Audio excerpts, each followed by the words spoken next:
ప్రేక్షకులకు నమస్కారం అండి. గ్యాస్ట్రిక్ ప్రాబ్లమ్, ఎసిడిటీ అనేక రకాలు ఉంటాయండి ఇందులో.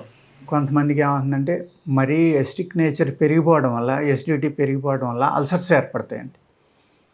అల్సర్స్ క్రానిక్ అయిపోయినాయి అనుకోండి, అక్కడికి మళ్ళీ కొన్ని బ్యాక్టీరియా చేరటం వల్ల ఏమవుతుందంటే టైఫాయిడ్ ఫీవర్ లాంటిది అస్తమాను రావడం. అంటే ప్రతి నెల రావడం, 2 నెలలకు రావడం, 3 నెలలకు రావడం, దానివల్ల చాలా వీక్ అయిపోవడం, అది క్రానిక్ అయిపోవడం అలా జరుగుతుందండి. అలాగే గ్యాస్ట్రిక్ ప్రాబ్లమ్ బాగా ఎక్కువైపోయిందనుకోండి, హార్ట్ అటాక్ రావడానికి కూడా అవకాశం ఉందండి. ఈ గ్యాస్ట్రిక్ ప్రాబ్లమ్ అనేది ఏదైతే ఎక్కువగా పెరిగిపోయిందో దానివల్ల లివర్ దెబ్బతినొచ్చు, కిడ్నీ దెబ్బతినొచ్చు, హార్ట్ ప్రాబ్లం రావచ్చు, చర్మవ్యాధులు రావడానికి కూడా కారణం ఈ గ్యాస్ట్రిక్ ప్రాబ్లమ్ అండి. గ్యాస్ట్రిక్ ప్రాబ్లమ్ అంటే ఏమనుకుంటారంటే సింపుల్లే, ఏదో ఒక యాంటాసిడ్ ఏదో ఒకటి వేసేస్తే తగ్గిపోతుంది కదా అని అనుకుంటూ ఉంటారు.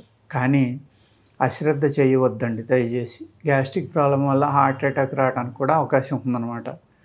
దాన్ని పెర్మనెంట్ క్యూర్ చేసుకోవడం కానీ, లేకపోతే దానికి కంటిన్యూ రెగ్యులర్గా తగ్గే వరకు మందులు వాడడం కానీ ఇలా చేయాలి తప్ప ఏదో వచ్చినప్పుడు వేసుకుంటున్నాం కదా అని కాదండి. మీరు ఇక్కడ అబ్జర్వేషన్ అనేది చాలా ఇంపార్టెంట్ అనమాట. మీ శరీరానికి మీరే డాక్టర్, మీ వ్యాధికి మీరే డాక్టర్. డాక్టర్ కన్నా బాగా అబ్జర్వేషన్ మీరు చేసుకుంటారు కాబట్టి కొంతమందికి శనగపిండి తింటే వస్తుంది, కొంతమందికి చపాతీ తింటే వస్తుంది, కొంతమందికి non vegetarian high protein food అంటే సోయా, లేకపోతే పల్లీలు, లేకపోతే పన్నీరు ఇటువంటివి తినడం వల్ల కూడా కొంతమందికి గ్యాస్ట్రిక్ ప్రాబ్లం వస్తుందండి. ఇక్కడ ఏమవుతుందంటే అటువంటి హై ప్రోటీన్ తిన్నప్పుడు గ్యాస్ట్రిక్ ప్రాబ్లం రావడానికి కారణం ఏంటి అంటే నీరు తక్కువ తాగుతారు. హై ప్రోటీన్ తిన్నప్పుడు వాటర్ ఎక్కువ తాగితే ఈజీగా అరిగిపోతుందండి. రోజు మీరు లో ప్రోటీన్ తిని ఆ రోజు హై ప్రోటీను, లేకపోతే బాగా ఎన్వి కూర, చపాతీ ఇలాంటివి తిని ఎప్పుడైతే ఫైబర్ కంటెంట్ హై ప్రోటీను పెరిగిందో మీరు కంపల్సరీగా వాటర్ రోజు తాగే దాని మీద 2-3 సార్లు ఎక్స్ట్రా తీసుకోవాలి. తీసుకుంటే గ్యాస్ట్రిక్ ప్రాబ్లం నుంచి మిమ్మల్ని మీరు రక్షించుకోవచ్చు. అదర్వైజ్ అద్భుతమైన మెడిసిన్స్ ఉంటాయండి ఆయుర్వేదంలో కూడా. ఈ వాడుకుంటే కనుక ఒక క్యాప్సూల్ ఉంది, లేకపోతే ఒక పౌడరు, ఒక క్యాప్సూల్ 2 కాంబినేషన్ ఉంటుంది. అల్సర్స్ ఉన్న వాళ్ళకి సెపరేట్గా ఉంటుందండి. ఈ విధంగా చేసుకుంటే కనుక అల్సర్స్ నుంచి కూడా తగ్గించుకోవచ్చు అనమాట. మీరు అల్సర్స్ అలా రెగ్యులర్గా అల్సర్స్ ఉండి మీ పొట్టలో చాలా నెలల తరబడి, సంవత్సరాల తరబడి ఉండిపోయినాయి అనుకోండి, రేపొద్దున మీరు పైల్స్ రావచ్చు, లేకపోతే ఇర్రిటబుల్ బౌల్ సిండ్రోమ్, ఐబిఎస్ అంటారు కదా, ఐబిడి, అస్తమాను మోషన్ అవడం, కొద్దిగా అవడం, బంకగా అవడం, బ్లడ్ అవడం, విపరీతమైన పెయిన్ తోటి, మంటతోటి అవడం, ఇవన్నిటికి ఏంటంటే మూలం గ్యాస్ట్రిక్ ప్రాబ్లం అండి. అందుచేత గ్యాస్ట్రిక్ ప్రాబ్లం అనేది దయచేసి మీరు నెగ్లెక్ట్ చేయొద్దు. అది వెరీ సింపుల్ అని ఆలోచించొద్దండి. ఎన్నో రకాల వ్యాధులకి మూలం ఈ గ్యాస్ట్రిక్ ప్రాబ్లం అనేది.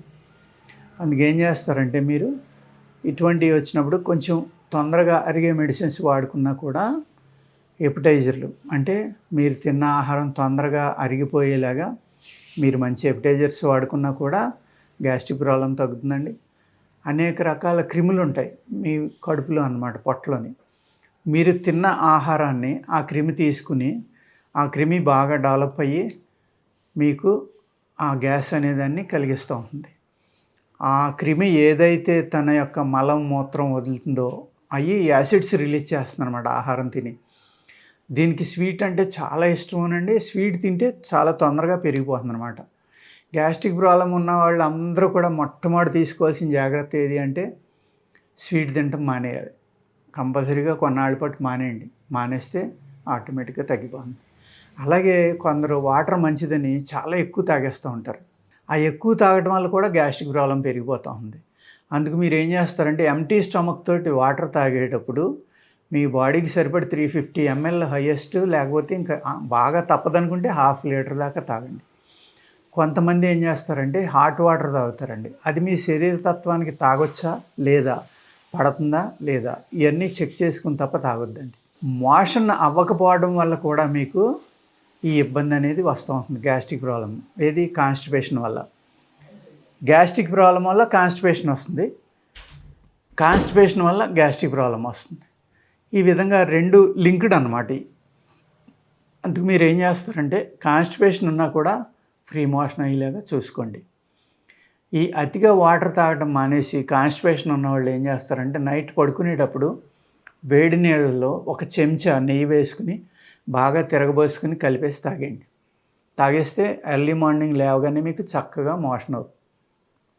మీ ప్రేగులకు లూబ్రికేషన్ అనేది తయారవుతుందనమాట. ఆ లూబ్రికేషన్ ఉండటం వల్ల ఏమవుతుందంటే మీ మలం అనేది బౌల్ మూవ్‌మెంట్ వచ్చి ఫ్రీగా బయటికెళ్తుందండి. అలా కాకుండా ఏంటంటే మనం పేగుల్ని ఆరబెట్టేస్తున్నాం పూర్తిగా. ఏం చేస్తున్నాం అంటే నూనె తింటలేదు, నెయ్యి తింటలేదు, ఫ్యాట్ తింటలేదు. మాట్లాడితే కొలెస్ట్రాల్ అంటారు. కొలెస్ట్రాల్‌కి, నెయ్యికి, నూనెకి సంబంధం ఉండదండి. మరీ అతిగా తింటే తప్ప. ఇప్పుడు మోడర్న్ వైద్యులే చెప్తున్నారు కొలెస్ట్రాల్ కొంచెం ఉండాలి. ఎంతో కొంత లేకపోతే బాడీ రెసిస్టెన్స్ పవర్ ఉండదు. ఇమ్యూనిటీ బాగోవాలంటే కొలెస్ట్రాల్ కంపల్సరీగా ఎంతో కొంత ఉండాలని చెప్తున్నారు. అంచేత ఏంటంటే మీరు జాగ్రత్తగా ఆలోచించుకుని మీ శరీర తత్వం మీరు ఏది తింటే గ్యాస్ పెరుగుతుందో ఆ ఆహారాన్ని తగ్గించడం, స్వీట్ అనేది కంపల్సరీగా అవాయిడ్ చేస్తే మంచిదండి గ్యాస్ట్రిక్ ప్రాబ్లం ఎక్కువ ఉన్నవాళ్ళు. అలాగే అల్సర్స్ ఉన్నవాళ్ళు ఎట్టి పరిస్థితుల్లో బీరు, లిక్కరు, పులుపు పదార్థాలు తినొద్దండి దయచేసి. వెనిగర్ కానీ, బీరు కానీ, వైన్ కానీ తాగారంటే విషంతో సమానం అనమాట. అల్సర్స్ ఉన్నవాళ్ళు కానీ, గ్యాస్ట్రిక్ ప్రాబ్లం ఎక్కువ ఉన్నవాళ్ళు ఈ మూడాట్ల వల్ల విపరీతంగా పెరిగిపోతుందండి. అందుకు మీరు తగిన జాగ్రత్తలు తీసుకుని మంచి మందులున్నాయి అవి వాడుకుంటే మీరు గ్యాస్ట్రిక్ ప్రాబ్లం నుంచి చక్కగా ఉపశమనం పొందొచ్చండి. నమస్కారం.